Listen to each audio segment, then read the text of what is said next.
Hello, and welcome to A-Team Group's webinar on new opportunities to scale data operations. My name is Sally Hines. I'm Managing Director of Data Management. Just hold on one second. Hold on, we're not, we have to do Hello, video first. and welcome to A-Team Group's webinar on new opportunities.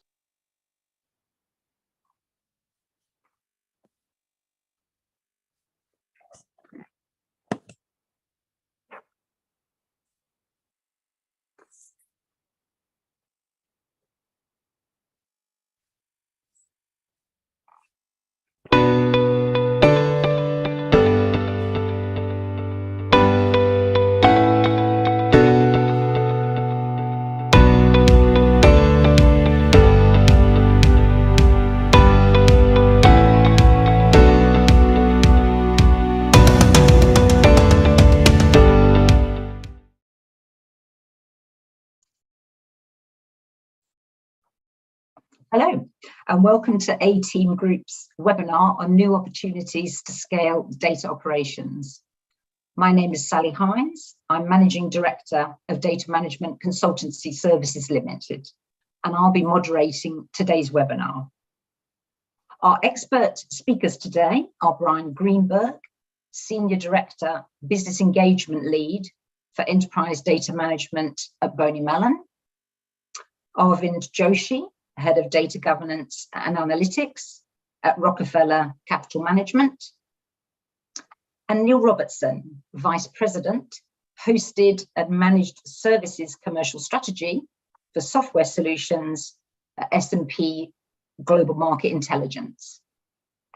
I'll ask all the speakers to introduce themselves in a minute.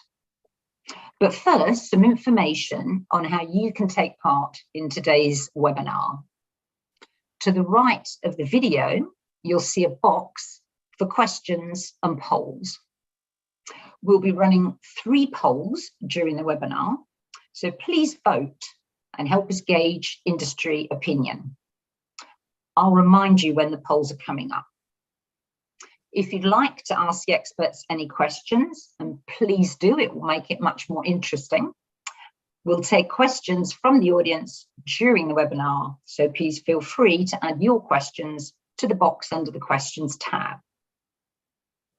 Okay, let's kick off, and I'll ask our speakers to introduce themselves. Brian, can I ask you to kick off and tell us a little bit about yourself and your interest in this topic? Sure, thanks, Sally, and it's great to be here. As Sally said, my name is Brian Greenberg. I am the business engagement lead in our enterprise data management group here at Bank of New York Mellon. My role is to drive the enterprise data strategy through to our various lines of business and corporate functions. So I work very closely with our data leadership across all 18 of those businesses and functions. And I think the concept of a data supply chain and data operations in general is very much critical to what we do. It's how we make sure that the data gets from the people who create it and know what it's supposed to be to the people who desperately need it and want to understand it and make sure that it's well governed. So that's what I do, and looking forward to the discussion.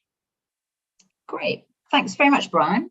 And Arvind, can I ask you to tell us about yourself and your particular interest in this topic?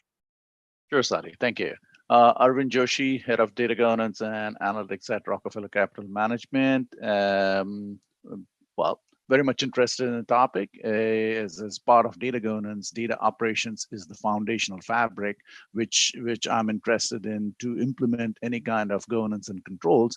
And of course, if that can be scaled up, that's what is going to be so critical for analytics. That's one of my main reasons to participate in the discussion. Great, thank you, Arvind. And last but not least, Neil, over to you, please. Thanks, Sally. Yep, so my name's Neil. I run our host and managed services, you mentioned, within the software solutions division. That includes our enterprise data management platform for hosting and also our data management as a service. So I've been working within data management for 20 years. And obviously all the topics are pertinent to that piece as well. That's brilliant. Great, thanks to all of you.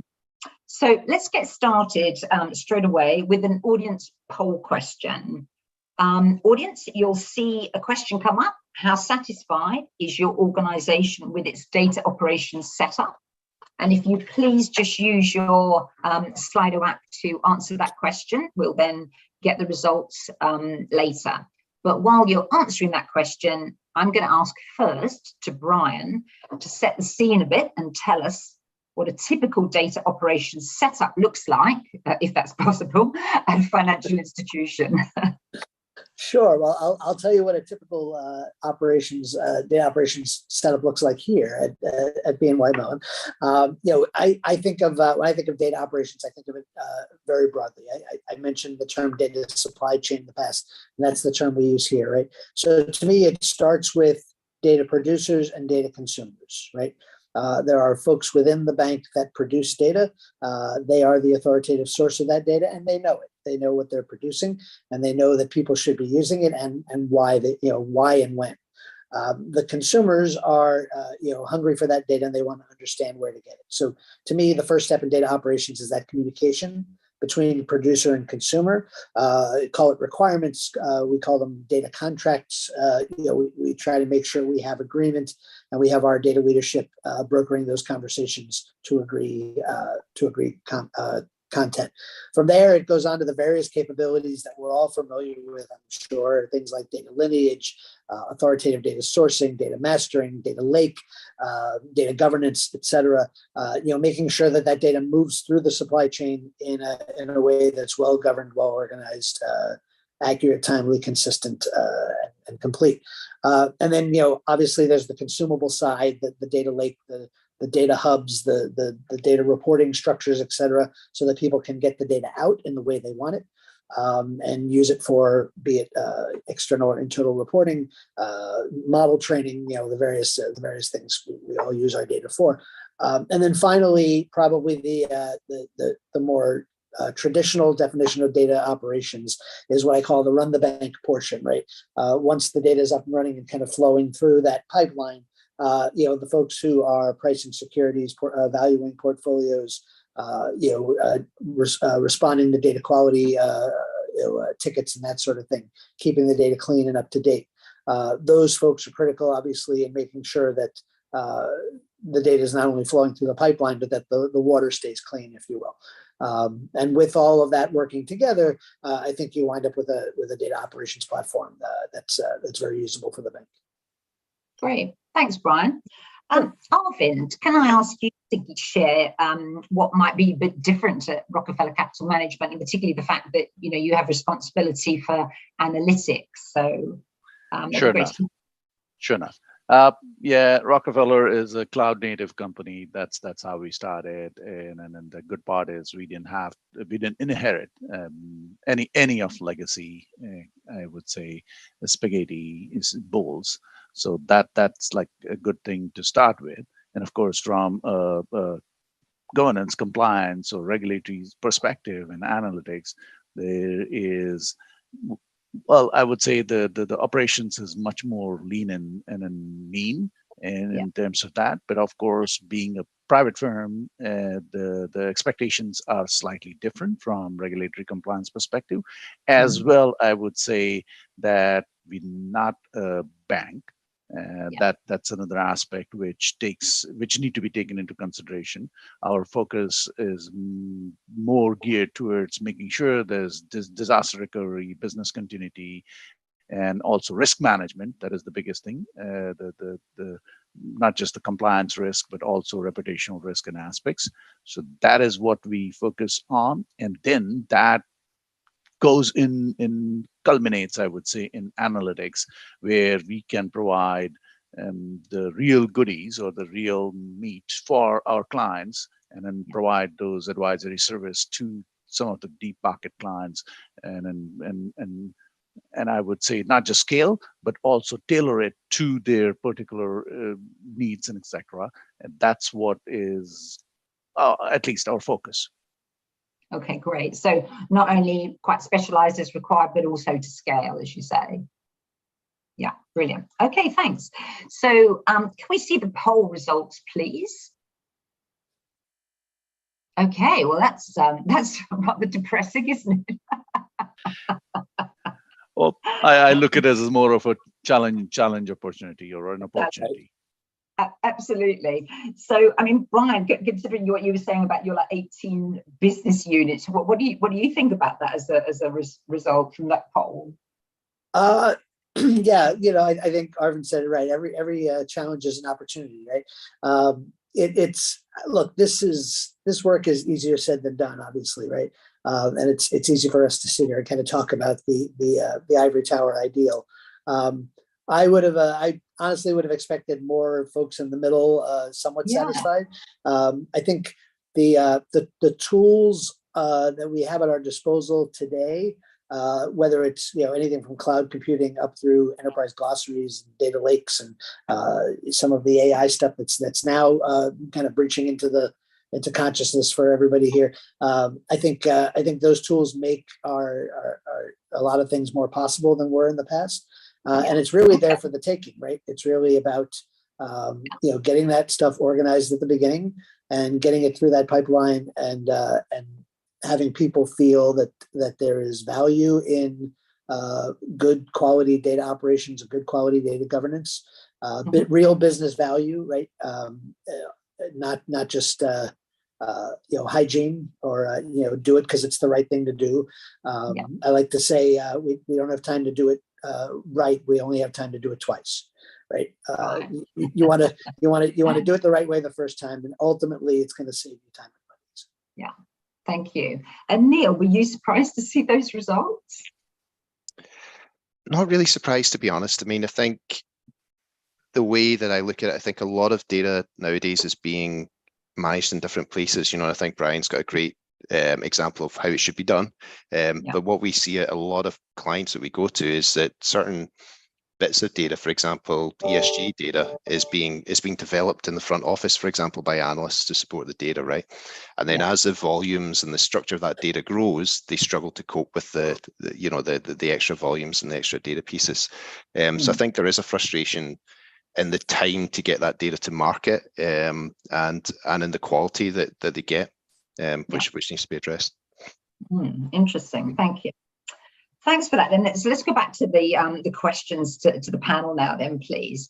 Arvind, if I could come back to you and ask you, what challenges do you think the current setup means to financial institutions, and why do you think they should invest in changing their operating models to scale and to be different? A couple of points jump to my mind. Of course, the volume and the velocity, which Neil mentioned, time to market, that's one of it. And then putting on my governance hat, it's more about also data quality and accuracy. Of course, for bigger banks and institutions, investment banks and others, regulatory compliance is a big aspect. And then if I have to bring it back, like to Rockefeller, the family brand name is so big that the security and cyber threats is one of the biggest concerns as well, or the challenge.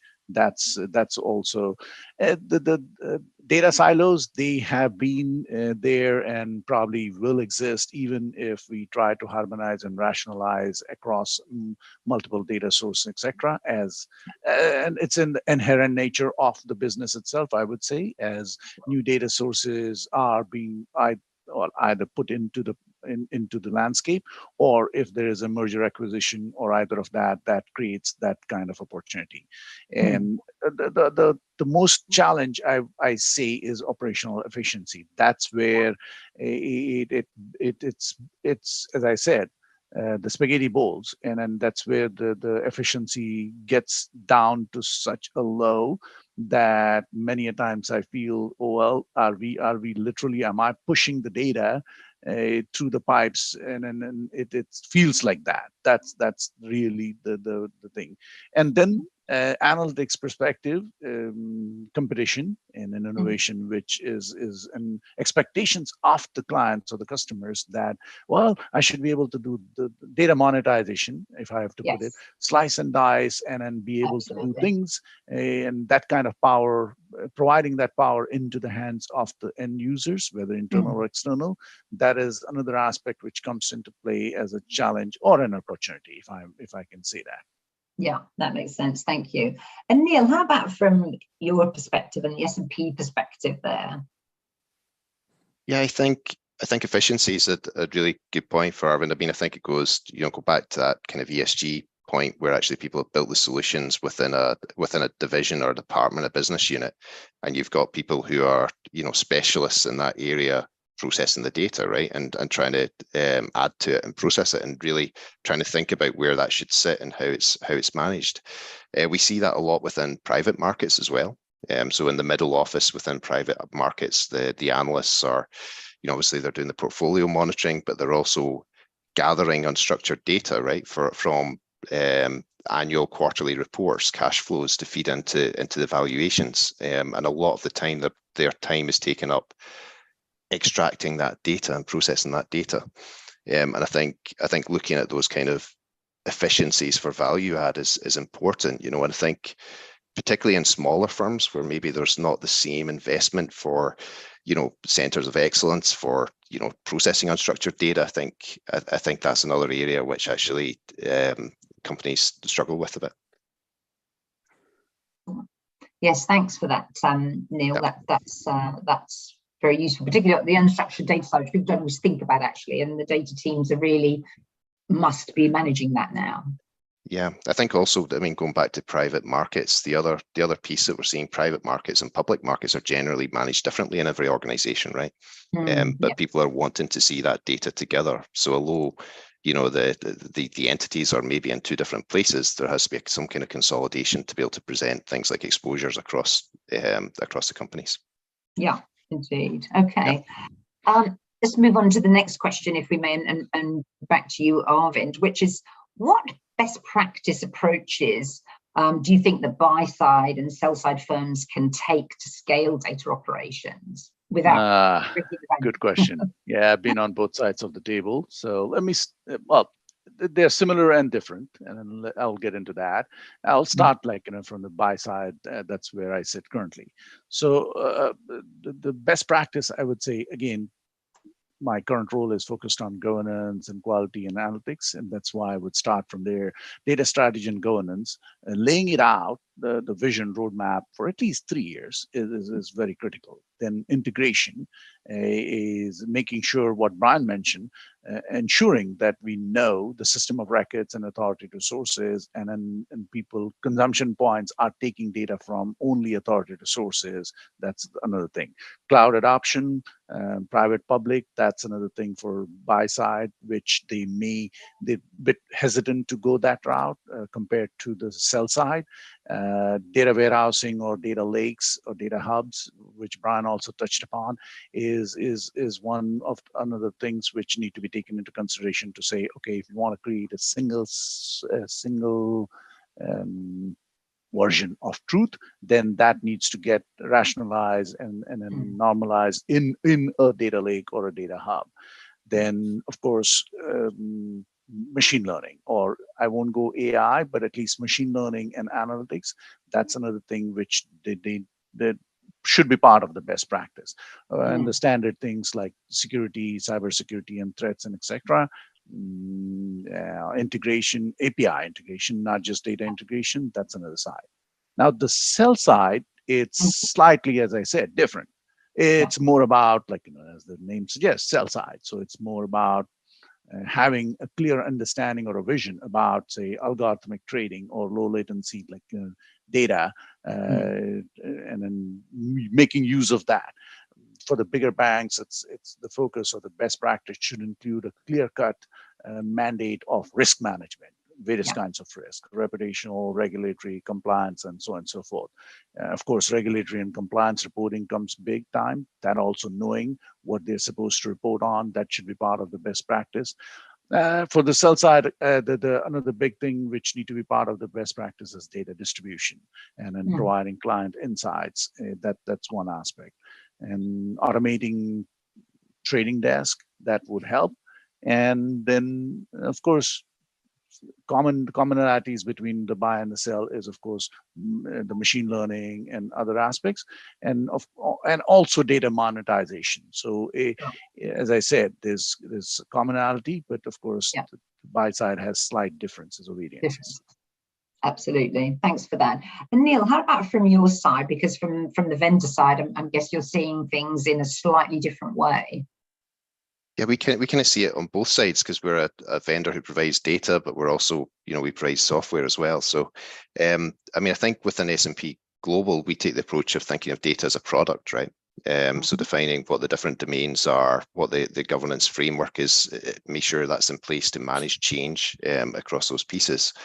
So that involves, mapping that source data really into our dictionary, determining, what you want to manage is master data, because that's important as well. You don't want to master all your data, right? You want to take the stuff that's actually important that you can manage centrally and bring in the other parts.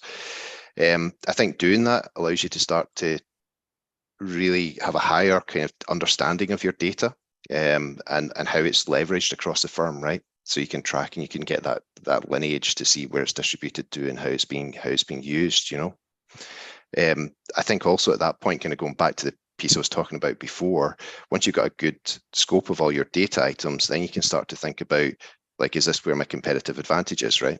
Or does it make sense for me to, for example, look at something like outsourcing for a particular data domain?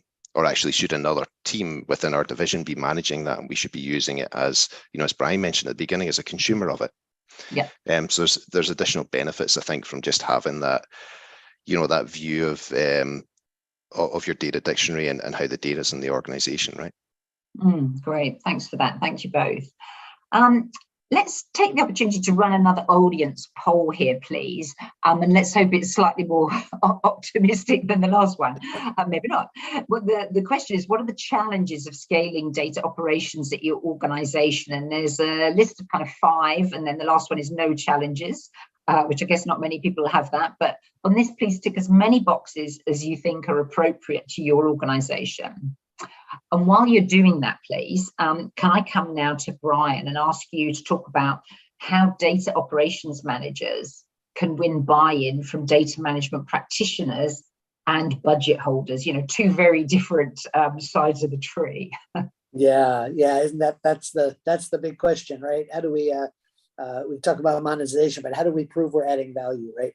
Yeah. I think our chief data officer likes to say that everything we do should either make money, save money, or reduce risk, right? Because if it doesn't do one of those 3 things, why are we doing it, right? Yeah.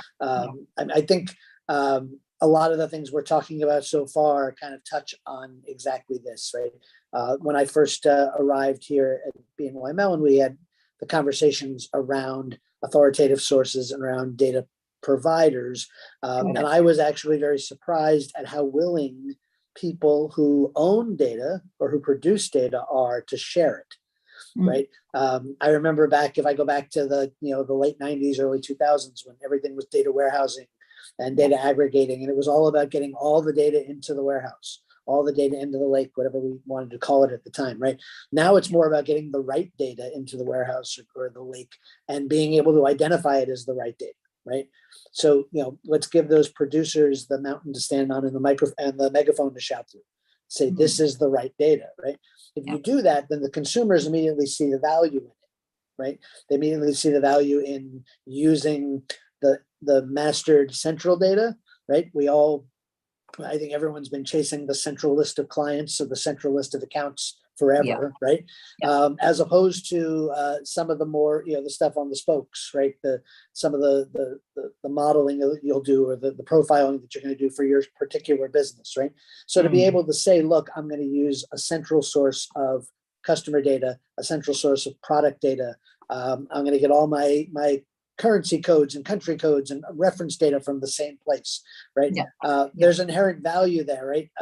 And if you can articulate the value, the way you're going to make money, save money, reduce risk, then you suddenly start to see the holy grail, agreement in the budget process, right? Where the folks in the individual businesses say, yeah, it's worth investing in the central hub. It's worth investing in data operations because I'm seeing value from it. I don't have to go build my own or buy my own in order to do those things, right? But you only get that kind of cooperation, that kind of interaction, if you really truly can prove that value.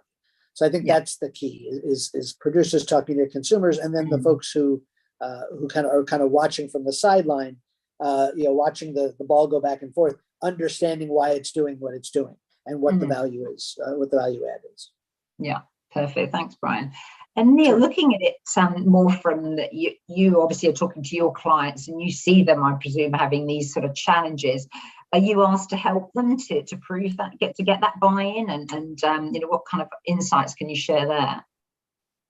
Yeah, look, I think the sort of cost management and the return on investment is still like up there at the top of the conversation, right? But I think people are looking for more as well, and they're interested in how do they demonstrate the benefits that they get from a program like this. So it's like simplification of the data landscape, making it easier to bring in and onboard new data feeds, improving the data quality, increasing scalability, right, as the volume of that data grows. So I think all those are things that help to demonstrate it alongside things like the return on investment.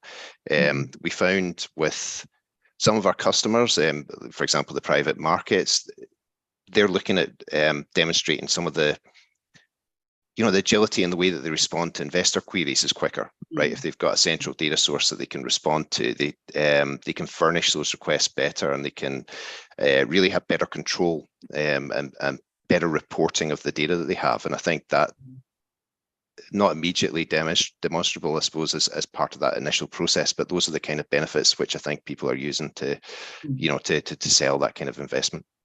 Yeah, understood. Thank you. Thanks for that, and thank you both there. So let's see the poll results, if we may, please, and let's hope they show us some quite interesting things. Oh, wow. That's very interesting. Brian, would you like to say a few words on that? Yeah, this one's much more encouraging, right? I think there was a time, probably, even 2 or 3 years ago, where this might have been upside down, right? Where skills and budget would have been the top item, or management buy-in, right? The reason I'm encouraged by reliance on manual processes is because that's, if I didn't have the numbers there and I asked you which one of these is the most solvable, right? That's probably the most solvable, right? We have tools now that are out there that are real and in the world now, right?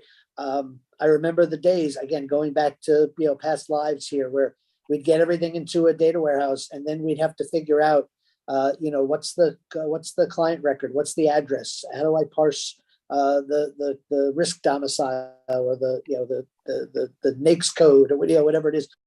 Now we have tools that can pull that stuff out and say, this is not a NAICS code, this isn't a valid code, or this is a zip code. I know how to process that, and I could do my data quality check on it, right?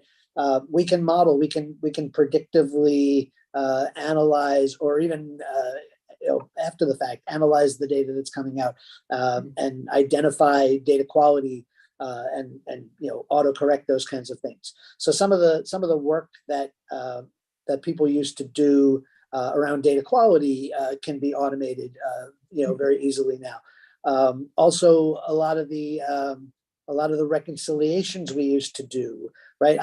I'm guessing a lot of that 73% are reconciliation teams, right? Again, I'll say, people get sick of hearing me say authoritative sources, right? If everyone's using the same source, you don't need a rec, right? Yes.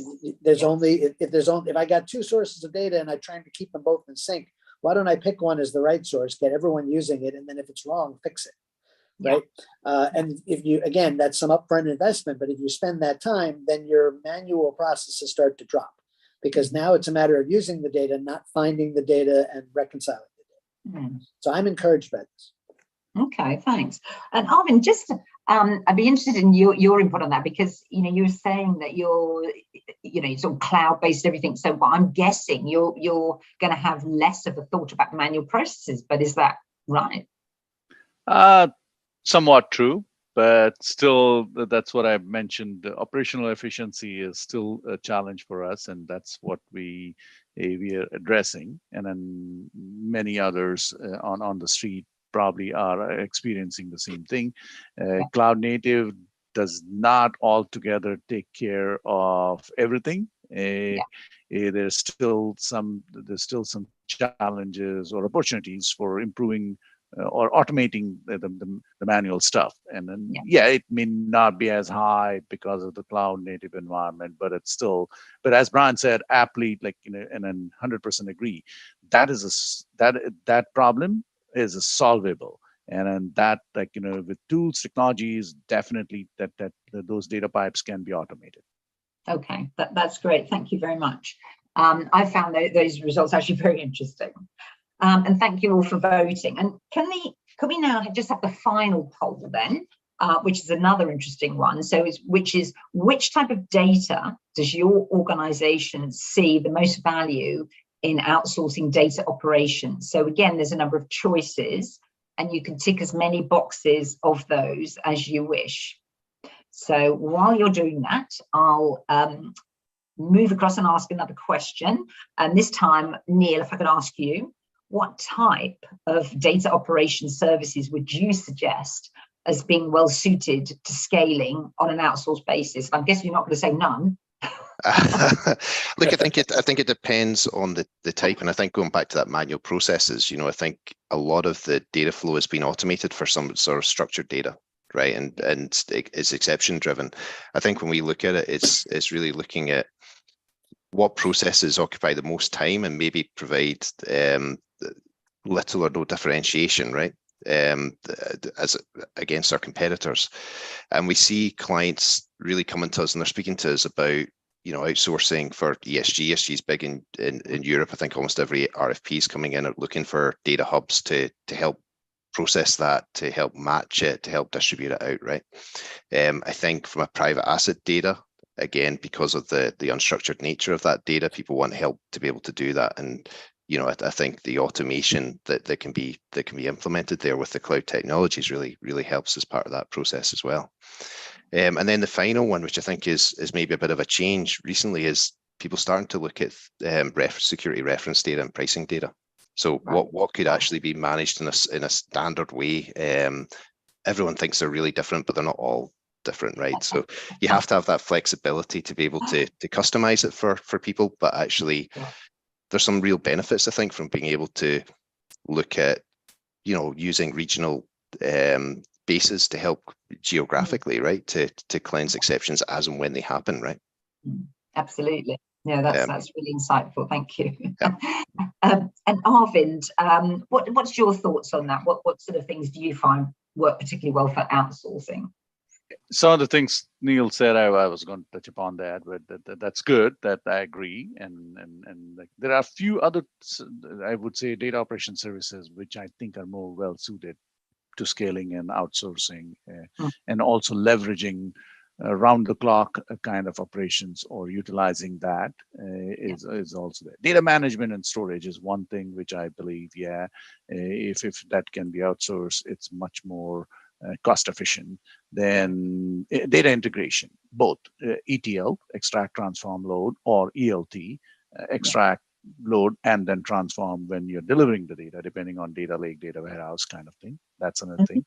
Data quality or cleansing, that's one thing which definitely can be leveraged. Outsourcing can be leveraged in terms of that, where there's, again, round the clock coverage that can help.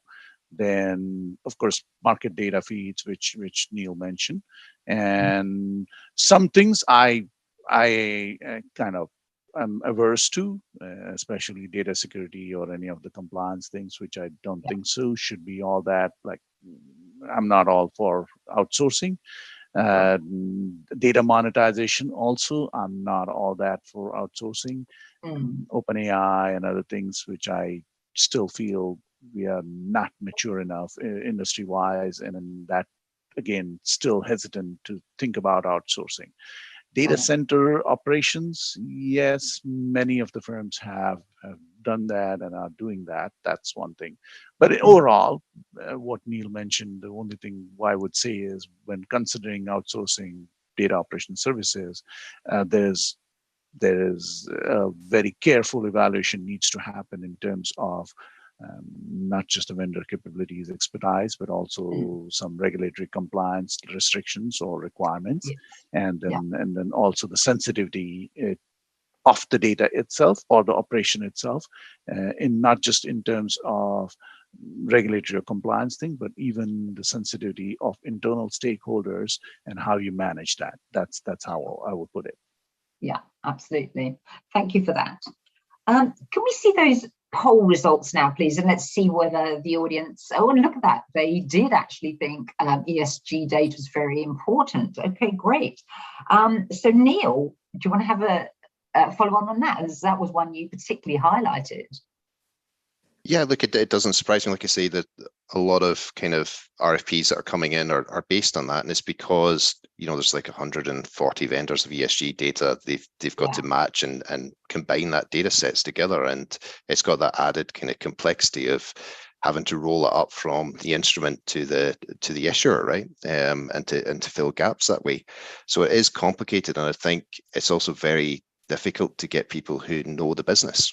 And to hold on to them. So, there's definitely, I think all that leads to, looking at whether it's something that could be outsourced and delivered really, both raw. And I think the thing with ESG data in particular is you want to see the raw data from the vendor so your analysts can get into it, but then you also want to have some kind of curated one that you can use for regulation, right?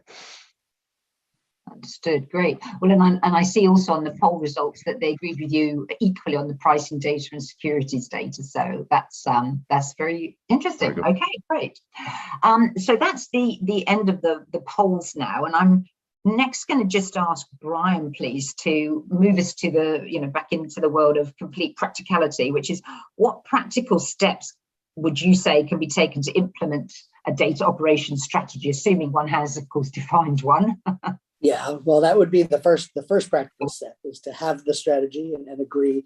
Look, I think, this has been a fascinating discussion so far. I think the word we haven't used yet that we probably should use is culture, right? I think, again, if I go back, 3 to 5 years, we were talking about data centric, we were talking about the rise of the CDO and kind of breaking the CDO out of the technology organization into its own world, right? Data is not technology, although it's related. I think, the world has moved now into a really truly data-centric, data-driven culture. I talk a lot more about data driving applications now, and I used to talk about applications driving data, right? That kind of thing.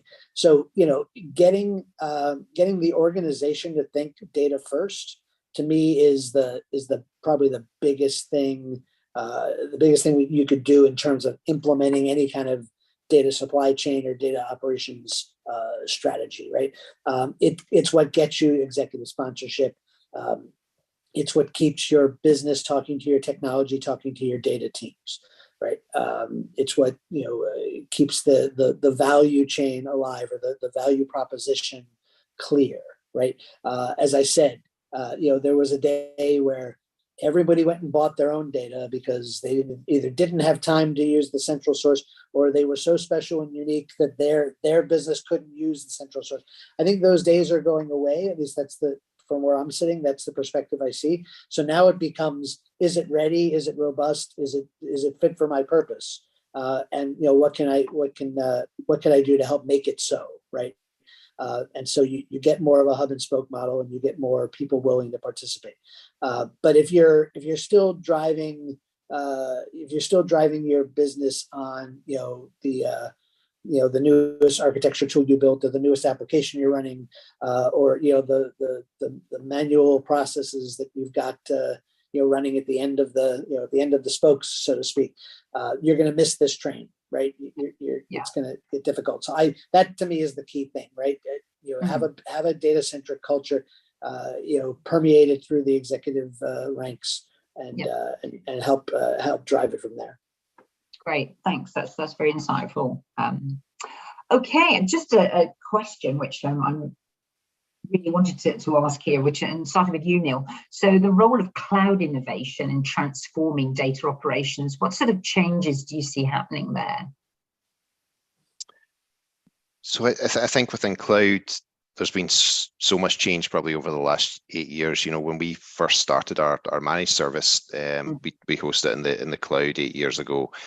And at that time, there was a really difficult conversation with clients, right? That in some cases they had to have board level approval to be able Yeah. to put their data in the cloud.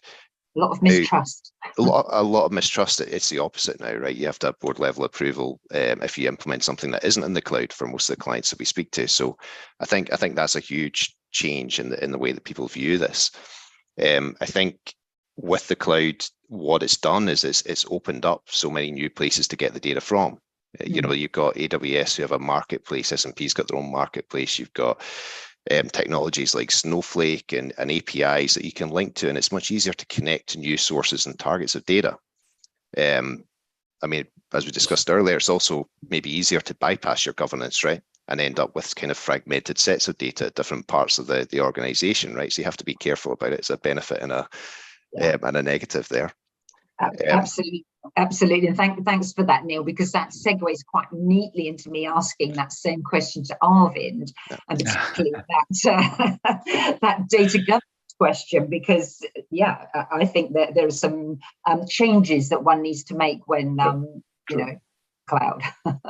No, being cloud native company, of course, what Neil mentioned, scalability, cost efficiencies, some of the standard ones, faster deployment, or even I would say global access. You don't have to have infrastructure kind of primed so that people can access it and etc. But security compliance or governance is still a nascent or emerging thing where cloud data governance is not yet fully even defined, or what needs to be done or how and etc. will come later. That's one of the things. But the thing is, it's more about, when I say scalability, in terms of you pay for what you use and etc.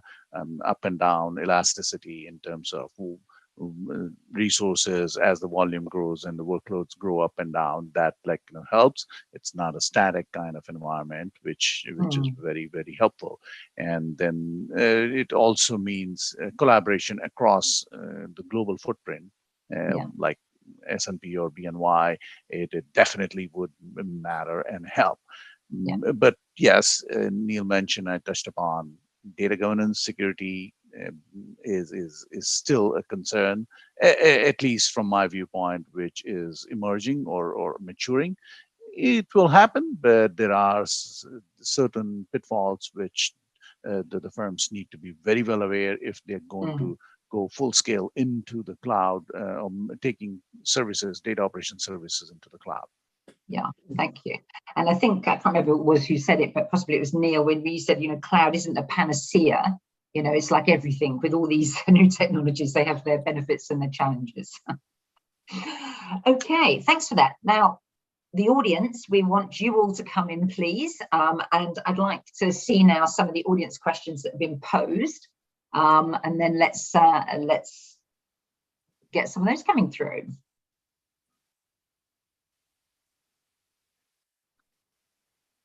I was expecting to get those up on the screen. No, maybe not. Okay, I can read them if not. So here's one that a couple of people have asked, actually, which is that in financial companies, we see very rigid models that can't be changed easily.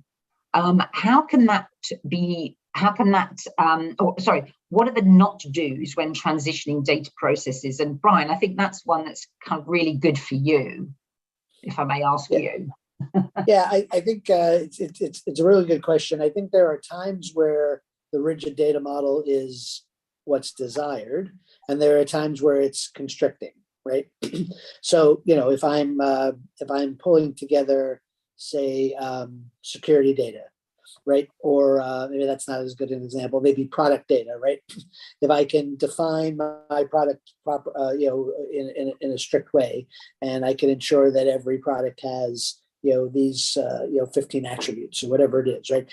Then I can be sure to be consistent about how I sell and service those products, right? Client data, KYC is a great example, right? It's a very, very prescribed model for what you need to capture about KYC. And it used to be that we would all, pay multiple times and go through a lot of extra process to try to get the right answer from various sources, right? Now we have the opportunity to get the right answer from a single source, right? Neil mentioned, the cloud gives you opportunities to source from more places, right? So if the right answer is out there, I think you want to go get the right answer, and you don't want to have to cobble together answers from different places. But there's also times where your competitive advantage comes from having the better answer. Yeah. Right. And so I think about machine learning. I think about, the AI revolution that's upon us, and all the rest, right? And being able to take that information and turn information into knowledge, into insight, into wisdom, right? That go down that continuum. There, you don't want necessarily a strict structure. You want to be able to derive new information and expand it, right? And there, you want to use your tools, etc. So I think it's again, hub and spoke, right? You start with the strict structures in the center. We're all using the same base, the same definition of truth, and then we're expanding from there. And you just don't want to get too much into a habit where the starting thing was structured, so the end thing must be structured, right? You want to be able to start with something robust and solid, and then expand from there. Sure. Thanks for that, Brian. Another audience question that's come in from a few folk, which is all about, back to outsourcing again. And Neil, I'll ask you on this one. So it says, our senior management is still not keen on outsourcing. How can we prove its worth and security? So I think there's two parts to that. I think from a security perspective, we talked a lot about the cloud, but actually the security within the cloud is probably better than the security that we have in a lot of the businesses, right? The way it's protected and the processes around it. I think, one of the great things we found is the residency of data. You can specify exactly where you store it, right, and where you hold it. So we've got, we run in 12 different regions to be able to support that. I think from the point of demonstrating the benefits from it, it's really taking that use case and choosing something to do, and maybe doing it as an augmentation of your team to start with, right? As almost like a kind of proof of concept, and then demonstrate those benefits to take it forward. I think that's a good way of working for it. Perfect. And Brian and Arvind, have either of your organizations done much outsourcing yet, or are you still considering? Some of it, go ahead, Brian. Sorry. Oh no, I was going to say, so we're, obviously we're a custodian, right? Probably more outsourcing to us than from us. To you, there's certainly pockets of it, right? There's expertise outside the firm, and particularly things that could be well automated, et cetera. But generally speaking, I think about outsourcing here in this building. I'm thinking about things like pricing portfolios and custodying assets and managing assets, facilitating multi-market trading and that kind of thing. That's the kind of thing we have an expertise in that others may outsource to us. So I don't know if I'm the right person to answer the question in this context, but we're certainly a big part of our world, but probably not from that perspective. So Arvind probably has more to say here, I think. Yeah, I was wondering if you quite a lot of it or not. No, some things to add. That definitely some of the data and the operations and the process definitely we have or we've outsourced, and that makes perfect sense, especially whether it's market data, reference data, and other things. Definitely, there's no point. Even what we call best of the breeds for reference data or market data, there's better. It's done better by the experts than we trying to do it internally. That's for sure. Even in some of like the client data, when I say client data, client demographic data, which is much more better suited to be done by the firms which are already into it for n number of years, instead of we trying to try to string it together internally. That's for sure.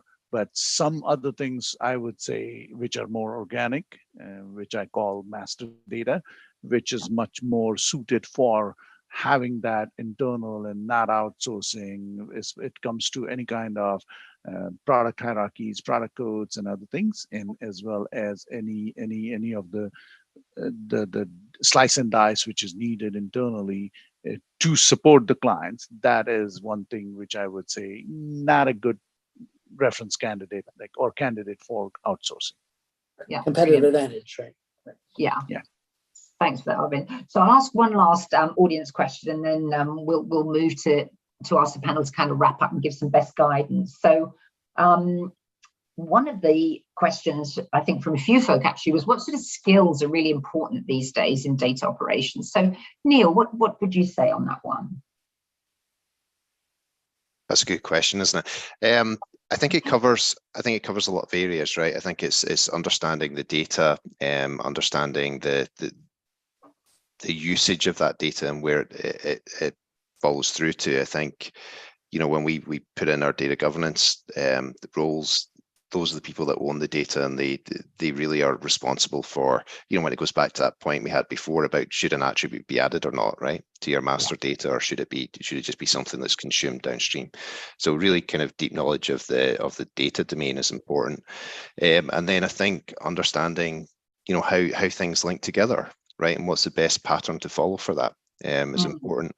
The other piece to which I've been really interested in is thinking about, from a data operations perspective, what people have learned from a DevOps, so from a technology perspective. So, automating change and making sure that actually is something that's flexible and can happen quickly. I think that's where a lot of the frustration comes from.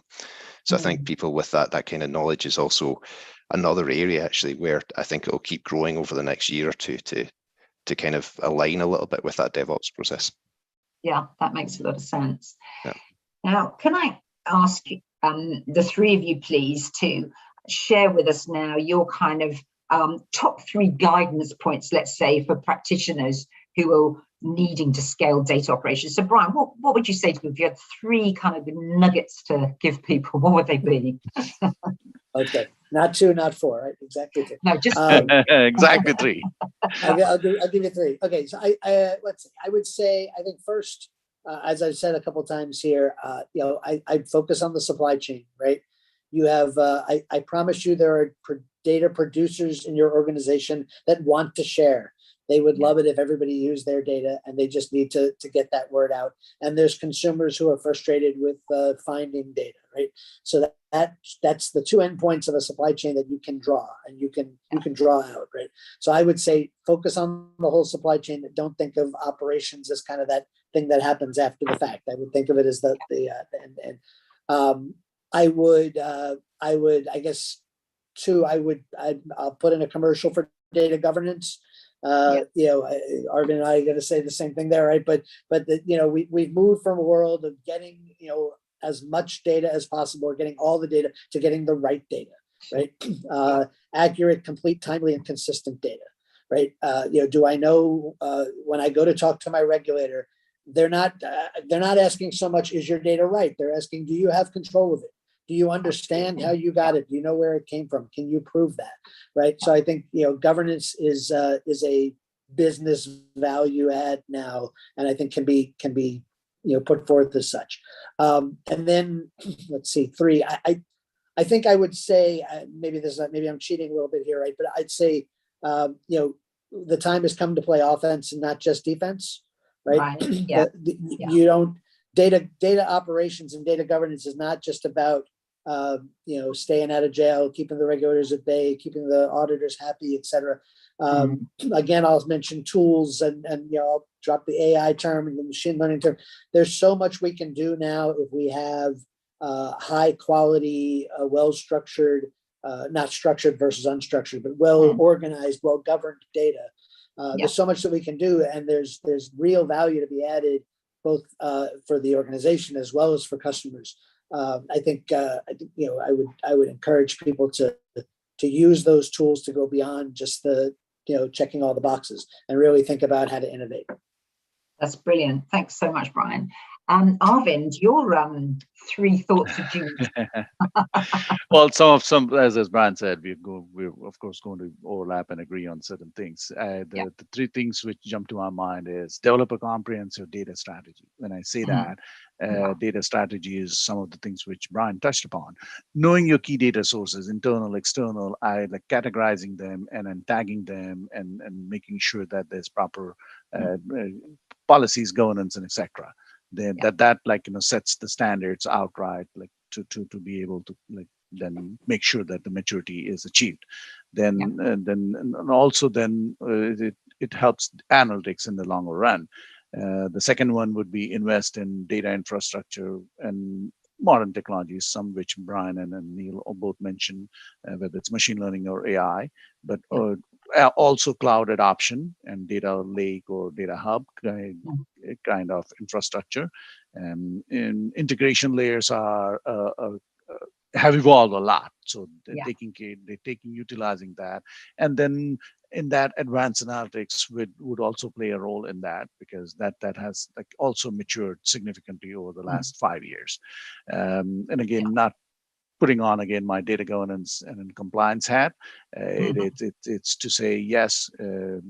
Ownership is the big thing, at least for me, which I distinctly, they call it information stewardship, where you clearly know who's the content owner or the business or operations owner and the technology owner, having that clearly defined, so that then it helps in root cause analysis and other things. And compliance readiness is to say, okay, what are upcoming rule or regulations or changes to that? Being aware of that, because it's not just complying to existing, but if things are going to change, and you should be listening in and then saying, okay, this is going to come. Like many were caught off guard with the MiFID thing, and then they're like really flat foot, cold feet, whatever you want to call it, and had to scramble. So that's another thing. Then for the compliance and governance perspective, making sure the access control and auditability is a big thing, where regulators come in, and as Brian it really hit it on it, saying that what controls do you have? Do you know where you're getting it from and how it's consumed? That auditability or traceability is also critical. That's brilliant, thank you. And Neil, any additional nuggets that you'd like to share? New nuggets. I think it's mostly going to align to the same things. I mean, look, I think for me, the starting point is very similar to that. You treat data as a product, right? And you define your dictionaries, and you have that governance around it. And then from there, everything else leads from that. So you can review if it's core to your business, or actually if there's things that you could do which add more value. If it's core, then great. If it's not, then consider to have a think about whether it should be something that someone else can help provide for you. And then on top of that, I think the cloud point that Arvind mentioned, I think that's key to get the interoperability going, making sure you're publishing the data out to one place, so everyone's got like that curated data set again. But yeah, very, very kind of similar field to what Arvind and Brian were talking about there. That's brilliant. Well, thank you all three for your expertise and for sharing your own experiences as well. I'd like to thank also S&P Global Market Intelligence for sponsoring today's webinar. And before we close, I'm just going to tell you about a few A-Team group events that may be of interest. So you can find out more about and register for the A-Team's 28th September Data Management Summit in New York City coming up. But tomorrow, already, 14th of September, there's a webinar on how to gain operational efficiency in corporate actions processing, which I know is always a big bugbear for many folk. And then on the 3rd of October, there's a webinar on how to leverage data lineage for actionable business insights. So thanks again, Neil, Brian and Arvind. That's been really insightful and very helpful. And thanks to all of you, the audience who've taken part in the webinar.